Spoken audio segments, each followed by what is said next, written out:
जो घटना घटी बड़ी दुग्ध घटना रही कल की।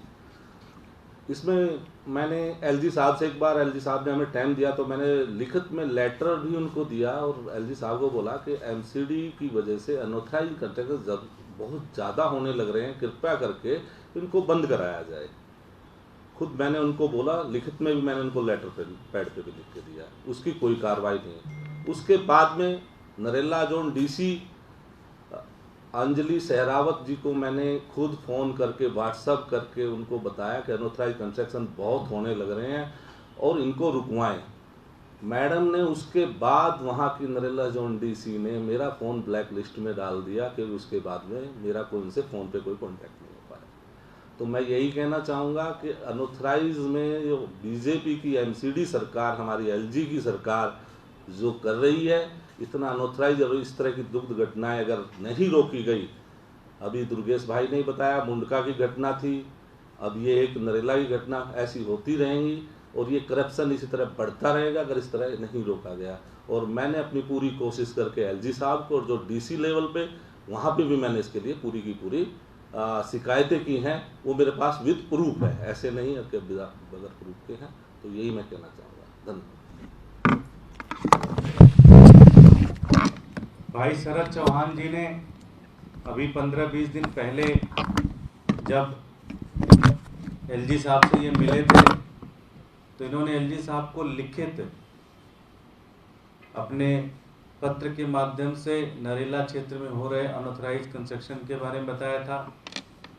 इन्होंने वर्बली मीटिंग में खड़े होके, हो सकता है उनके मिनट्स ऑफ द मीटिंग में भी अगर होगा तो रिकॉर्ड होगा, वर्बली भी इन्होंने खड़े होके एलजी साहब से कहा। इन्होंने वहाँ की डीसी को इन्होंने फ़ोन के माध्यम से सूचना दी, लिखित के माध्यम से सूचना दी, और स्थिति ये बनी कि कमिश्नर अगर एमसीडी का विधायक का नंबर ब्लॉक कर दे तो इससे ज़्यादा बुरा हाल क्या हो सकता है।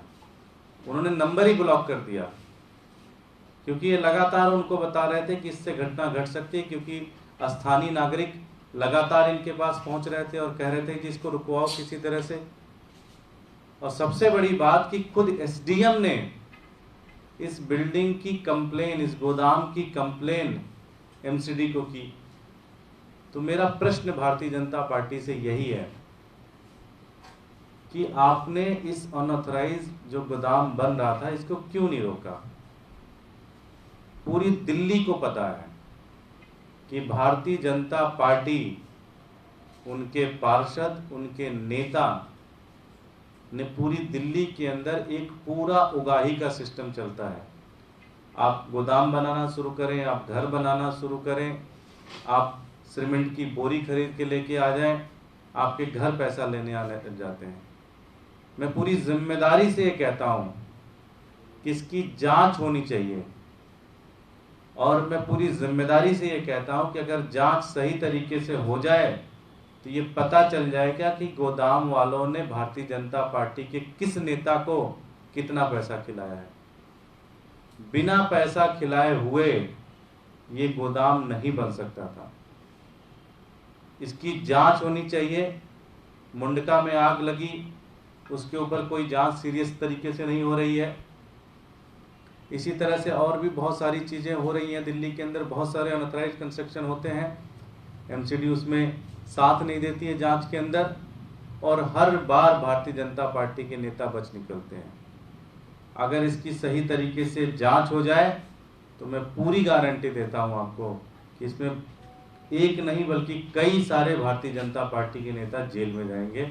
ये जो 5 लोग मरे हैं, जो 8 लोग घायल हुए हैं, इनके खिलाफ क्रिमिनल कार्रवाई होनी चाहिए भारतीय जनता पार्टी के नेताओं के खिलाफ। इन सब के ऊपर 302, 307 के अंदर मुकदमा दर्ज होना चाहिए और इन सब लोगों को जेल भेजना चाहिए। धन्यवाद। कोई प्रश्न?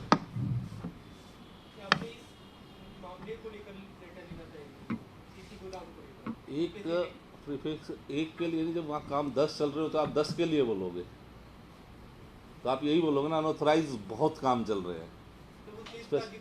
सब इनका सब चीज़ों का जिक्र था कि बहुत अनऑथराइज काम चल रहे हैं, इनको बंद कराए, इनको डेमोलिशन किया जाए। अभी भी अगर आप उस एरिया में चले जाएंगे तो इस गोदाम के अलावा भी कम से कम 50 और जगह बड़े वेयर हाउस बनने लग रहे हैं। बन रहे हैं जहाँ पे इस तरह के काम हो रहे हैं, जिनका कोई नक्शा नहीं पास है, कोई ऑथराइजेशन नहीं है, कोई लीगल चीज़ें नहीं है। और हम अभी भी कहते हैं कि उसको करिए, नहीं तो अभी भी आप बहुत बड़े हादसे फिर भी हो सकते हैं। धन्यवाद। देखिए, मेन मुद्दा यही है कि आम आदमी पार्टी को जनता ने बहुत प्यार दिया है। दिल्ली के अंदर हमारे 62 विधायक हैं, पंजाब के अंदर हमारे 92 विधायक हैं, हमारे सांसद हैं वहाँ पे, दिल्ली से हमारे राज्यसभा सांसद हैं, गोवा के अंदर हमारे विधायक हैं। तो आने वाले चुनाव, जो राष्ट्रपति चुनाव